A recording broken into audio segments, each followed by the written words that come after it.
Welcome to another movie plot and enjoy the memories. It begins in the year 2029 when all but a few starving humans have been eradicated by an artificial intelligence called Skynet. A scroll appears on screen stating that the final battle against the machines won't be fought in the future but instead 45 years in the past. In a back alley in modern-day Los Angeles, a worker's interrupted by a sudden lightning storm and the arrival of a Series 800 infiltration unit. The Terminator's been sent back 4 decades by Skynet, and since only organic matter can be exposed inside the AI's time machine, it's naked and unarmed. Its first mission's to locate a compatible set of clothing to cover the organic skin that disguises the metal endoskeleton underneath. It eventually comes across 3 young punks hanging around an observatory which it demands clothing from, but they all decide to pull switchblades instead. It pushes the first back, breaking his spine, so another stabs the cyborg's organic exterior but just gets himself killed.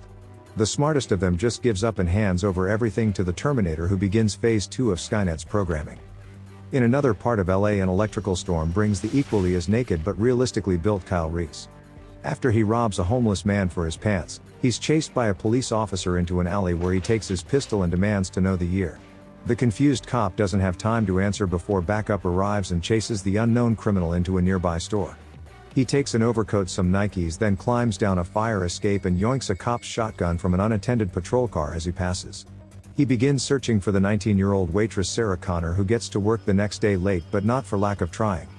Nearby, the Terminator's also searching for her, but first steals a large number of firearms and kills the store owner. There's 3 Sarah Connors registered in Los Angeles, so it begins by showing up at the first one's house in the middle of the day and gunning her down in cold blood. Meanwhile, the real Sarah is having a hard enough day as it is when a work colleague thinks that notifying her of the other Sarah Connor's death will cheer her up. It doesn't, and she goes home to prepare for a date while her roommate Ginger gets dressed up to stay in with her boyfriend Matt. When Sarah's date blows her off, she decides to just go out by herself to see a movie, but the time traveler Kyle's tracked her down. He had to saw down the shotgun to keep it hidden during the day while remaining just one step behind the Terminator until now. Unlike the machine, he's lost some time to sleep while he was stealing a car, and dreamt of his nightmarish time fighting for the resistance in the never-ending future war. After Skynet used America's nuclear missiles on itself in an attempt to annihilate humanity, it now sends various patrol machines called hunter-killers to round up the remaining humans who fight to win back their planet. Back in the present day, the second Sarah Connor's killed off-screen, which gets the attention of Police Lieutenant Traxler and Detective Hal. They phone Sarah's apartment, but Ginger's unable to hear the ringing due to music, and the media begin calling the murderer the phone book killer. Worried by the name connection and noticing that she's next in the phone book, Sarah leaves, but when realizing she's being followed by Kyle, she takes shelter in a local club thinking that he's the killer. She calls the police as the emotionless Terminator enters her apartment and beats Matt to death while Ginger makes a meal. It then shoots the roommate dead, but when checking her identity, it overhears Sarah leaving a message on the answering machine. The assassin realizes that it's killed the wrong woman and learns Sarah's actual identity from an old photo and her location from her message. Sarah is told by Traxler to remain in the club where she'll be safe until a squad car can make it, but the Terminator's already arrived. She gets nervous at the sight of Kyle sitting at the bar, but he doesn't know what the T-800 looks like and is just waiting for it to make a move on Sarah. When the assassin draws its weapon, making itself known, Kyle opens fire on the target that he was sent back in time to destroy. A shootout ensues where the Terminator kills 6 people, including a woman who inadvertently saves Sarah's life with her body shield.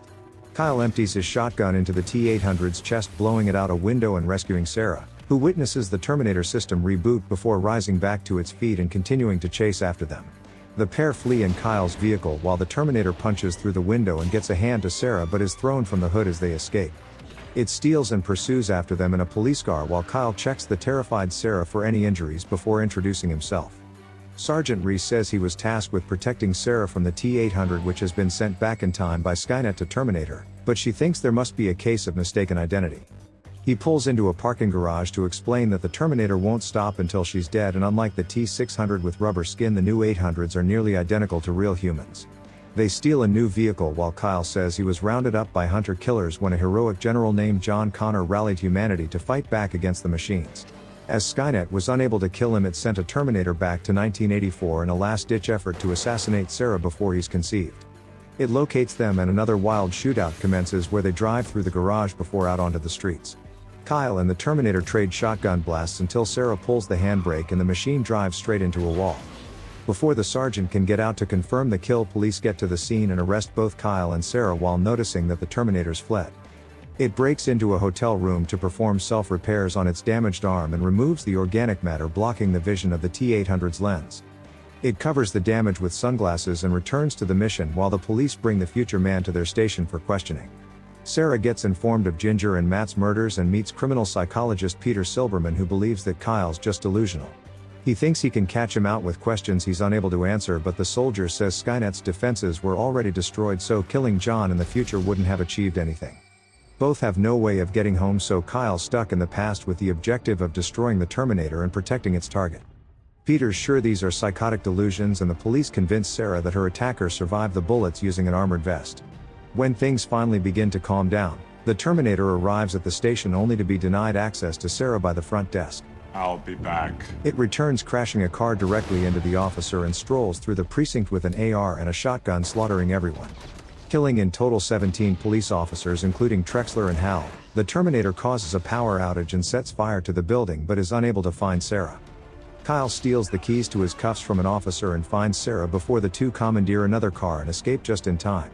They take shelter under an overpass where Sarah notices that Kyle's been shot and treats it while the future soldier talks about her son. He says that John trained them to hide from hunter-killers underground, but the Terminators were able to sneak in so the resistance would use dogs to detect them. Unlike Skynet, who had no record in the future of what Sarah Connor looked like, Kyle had an old Polaroid of her given to him by her son that was burnt up during an attack.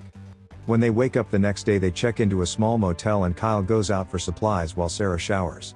She calls her mother to say that she's okay, but the Terminator's already there and imitates her voice to find their location. It rides its bike to the motel while Kyle spends the night teaching Sarah how to build homemade explosives from common household supplies. Later on, Sarah expresses her disbelief at being the mother of mankind's only hope, so Kyle tells her about the photo of her. He says that he's sure it's her because he fell in love with the woman in the photo and traveled across time to protect her. Sarah reciprocates the romantic feelings and they inadvertently conceive the savior of mankind and Kyle's mentor.